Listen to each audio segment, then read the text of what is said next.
Hey guys, welcome into Breaking Boards. This is episode number 4 of a series called The Boardroom, where we take a look at 5 plays each week you should be taking advantage of in your redraft leagues over on ESPN 100% of the time. If you find value in today's video, there are 3 additional videos already uploaded on the channel if you want to go check those out. Without further ado, let's hop right into today's 5 plays. Play number 1 we're going to take a look at is going to be the Dallas Cowboys wide receiver, CeeDee Lamb. Typically in fantasy leagues, there are 3 things that really indicate what is a good wide receiver. They need targets, they need a high pass rate for the offense, and they need good pace. The more plays they run, the more they're passing the ball, the more opportunities there are to score fantasy points. And in 2024, there weren't many teams that were taking to the air as early or as often as the Dallas Cowboys. Dallas had the 6th highest passing rate in 2024 at 61.14%. Dallas also played with a fast pace in 2024, getting off nearly 65 plays per game. And when we look at the target share for 2024, Dallas basically just had CeeDee Lamb and Jake Ferguson. CeeDee Lamb saw over 27% of the team's target share, while Ferguson saw about 19%. And this is the Dallas team that did go out in the offseason and add George Pickens, and Pickens did see a 20% target share while in Pittsburgh. But CeeDee Lamb is one of 2 wide receivers over the last 3 seasons to see 100-plus targets per season, with the second player being from the Detroit Lions, Amon-Ra St. Brown. And over those last 3 seasons, we're talking about the king of the mountain here. I mean, CeeDee Lamb has had the most fantasy points at the wide receiver position since the beginning of the 2022 season. My take on CeeDee Lamb is this is a Dallas team that's only projected to win 7.5 games in 2025, with a very suspect defense and no running game to speak of. This should set up to be one of the most fantasy-friendly situations for wide receivers in 2025. Dallas technically has a new head coach coming in Brian Schottenheimer, but Schottenheimer's already been on the staff for the last few years, so I don't see a lot changing, and I see Dallas still maintaining the top 5 pass rate in 2025. Lamb has to be one of the safest picks on the board, and at pick number 7, I would take him 100% of the time. Player number 2 we're going to look at is going to be the Atlanta Falcons wide receiver, Drake London. Just like what we mentioned with the Dallas Cowboys and CeeDee Lamb as player number 1, the Falcons played at a fast pace in 2024, playing at the 6th fastest pace in the NFL. Even when Atlanta struggles in 2024, things seem to set up pretty nicely for Drake London, as he saw the 3rd most targets in the NFL, and he saw about 30% of the target share for Atlanta, which even ballooned up to 42% in the red zone. London also saw 30% of the end zone targets. The next closest wide receiver for the Atlanta Falcons was Ray McCloud at 3%. And this cupboard is bare for Atlanta. I mean, they have Kyle Pitts and whatever he was supposed to be, but at the wide receiver position, I mean, they have Drake London doing his thing, and behind him they have Darnell Mooney, who had a nice resurgence in 2024, but now he's injured and not sure if he's going to be ready for week 1. And then behind him, I mean, Ray McCloud gave him a little something in 2024, but I don't really think that he has some kind of significant upside. So I think this is going to be London's show pretty much to start the season. And I think once he gains control of it, he's not going to let go. I mean, when we consider the 3 games that Michael Penix Jr. started in 2024, Drake London scored over 23 fantasy points per game. My take on Drake London and this Atlanta offense is I see it being a lot of the same in 2025 as it was in 2024. I think he's going to walk away again with 28 to 30% of the team's targets.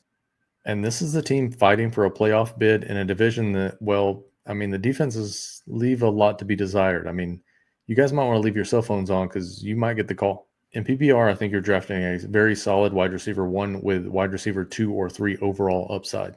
At pick number 22, this is just a situation, again, where you're going to hit draft on Drake London 100% of the time.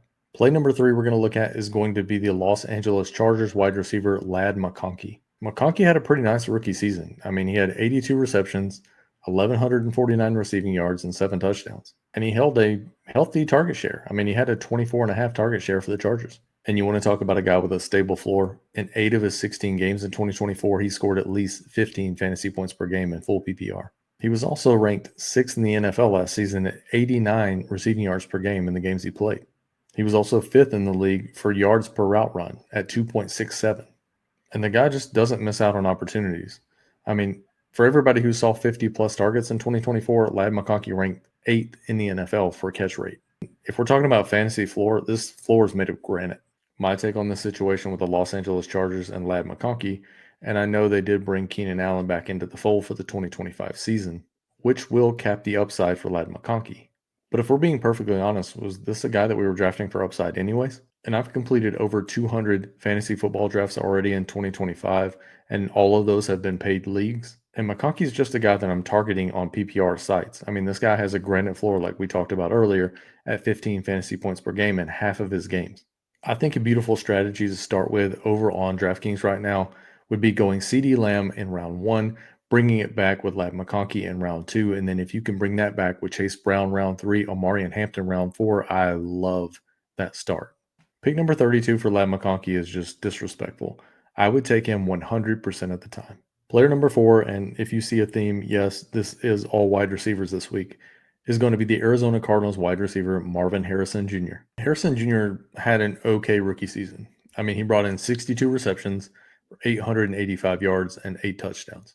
And he was going off the board in round 2 of the fantasy drafts in 2024 because this guy had a crazy pedigree. I mean, he had 2 All-American seasons in college and back-to-back seasons with 12 plus 100 yards receiving and 14 receiving touchdowns. And let's talk about growth. I mean, this guy packed on like 12 to 15 pounds of muscle in the offseason. His coach is even backing him up. His coach has already come out and said, hey, look, I expect this guy to be an all-pro type receiver in 2025. And you want to talk about limited supporting cast, which we've talked about a couple of times already in this video.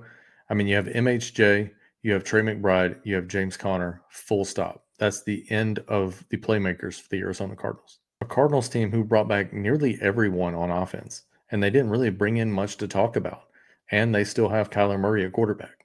My take on the situation with Marvin Harrison and the Arizona Cardinals is, and we've talked about this before in previous videos if you want to go check those out, is that in fantasy drafts, you want to be drafting for upside. And Marvin Harrison Jr. is a prime example of this.